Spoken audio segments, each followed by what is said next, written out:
Hi there. So it's been 5 months in Canada and I was not able to post anything from past many months. So far, so good. Uh, Finally, we have a TV at home and we have new headset. I just got an Apple iPhone headset. So the things good that you will say, okay, wow, it's amazing over here is that you can get electronic items easily on finance at 0%.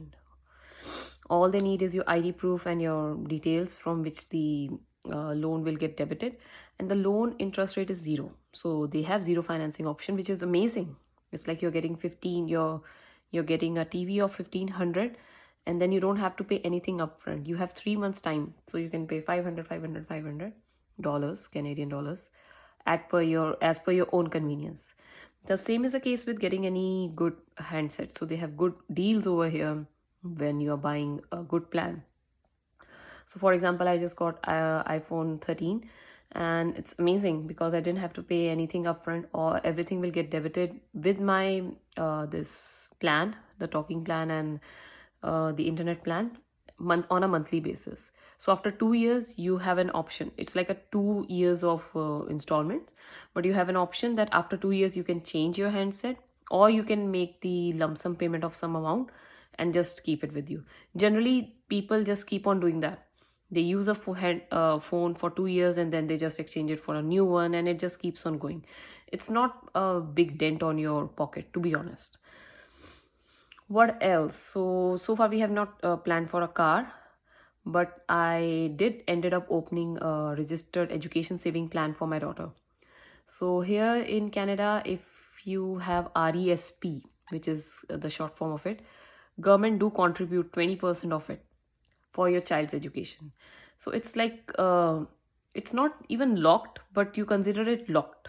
So your money is locked until your kids turn around 16 or 18 years of age, and when they need actually money for their education. So it's like you start saving it, and the government has a deal that every year it will contribute. Depending upon your contribution, it will contribute 20% of it. And they also provide a lump sum after, I think, 6 years. So lump sum is like almost the same amount that you contributed in a year, but I'm still not sure about it. I'm still getting more and more knowledge about it, so I'll not say anything. But RESP is a good thing. Moreover, they do have a TFSA tax-free savings account option over here.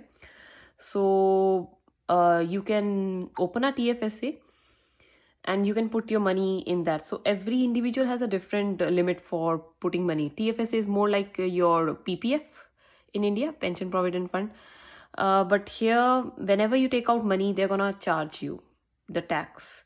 So what is recommended is that you take out TFSA money after your retirement, because the rate of the tax is pretty low. So it's like saving for your retirement, to be honest. RESP is saving for your child education. Okay. So these two things I have done, which is important. I have not invested much, to be extremely honest, because as of now we are still managing, still balancing. So it takes approximately a year to say that you are settled. So we are still settling. So we just invested $25 and $100 for our daughter's education.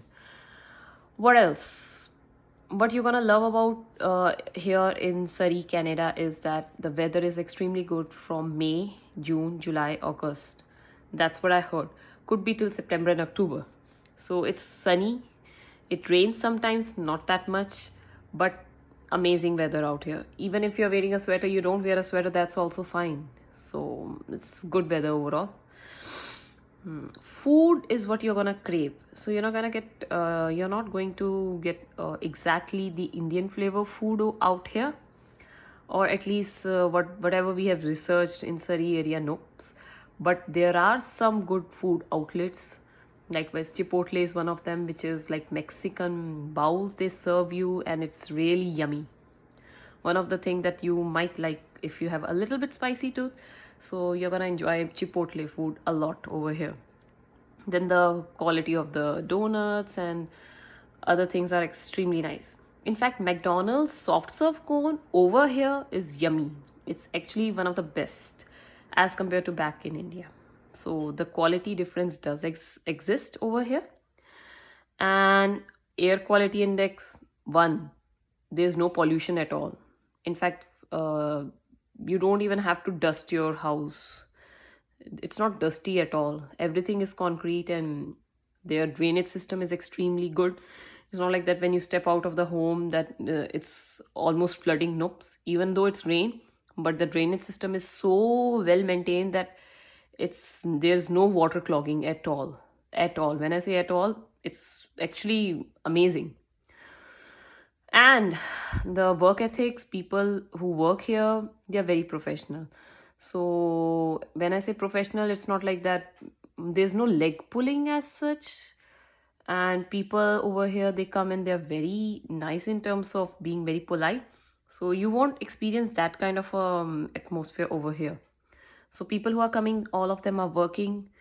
Of course, they'll be very friendly, very nice, but there won't be any leg pulling kind of a thing that you will experience over here. At least that's my experience so far in 3-4 months of job. The dental care and the medical facilities are also really nice. So for example, if you are working in a good company, so some of the coverage is done by their company only. So when you go to the dentist, you don't actually have to pay anything. They automatically manages through insurance, which never used to happen back in India. So it's like you're going to the dentist, you're getting your cleanup, your things done, and they're not charging you anything. They're charging your insurance company. And what I'm left with is since we just got our PR card, so I need to make my BC service card and BC ID. My husband has already done it. He had some time, so he was able to squeeze in time. So I'm going to make my BC service card. Now, BC service card is your card which you use for medical services, since medical over here is free.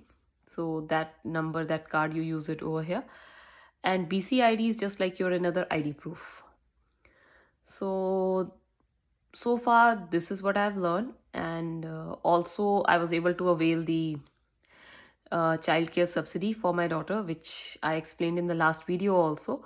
Now the thing that I'm going to do is childcare benefit. Now childcare benefit is different from childcare subsidy. Childcare subsidy is the one which is provided by the government for your child, for their daycare types. So for example, the younger the child is, the more amount is covered by the government. So if your child is under the age of 3, almost 100% of the amount will be covered by the government. Like the government will pay around 1,000 Canadian dollars to the childcare provider monthly.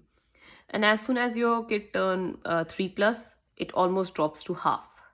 So since my daughter is going to turn 3 very soon, so I have to make arrangement for that, because that's going to be an added expenditure now. Earlier it was fine, but now it's going to be added into my expenses. So that's one of the thing. And session over here, every new session over here for the school starts in the month of September. So which means that you have to look in for the school, you have to reserve your seat, you have to get a number in the waiting list. So waiting list works a lot over here. So find good schools. And in the next video or in the upcoming videos, I'll definitely talk about the different daycares option over here. What kind of daycares you can expect over here, and what are the charges, what are the timings. So that will be a total separate topic that I will discuss. It was just an update on the things that how we are managing. It's almost been like 5 months, so all good so far. So thank you so much, and have a very beautiful stay at wherever you are. Feel free to drop your questions. Bye bye, take care.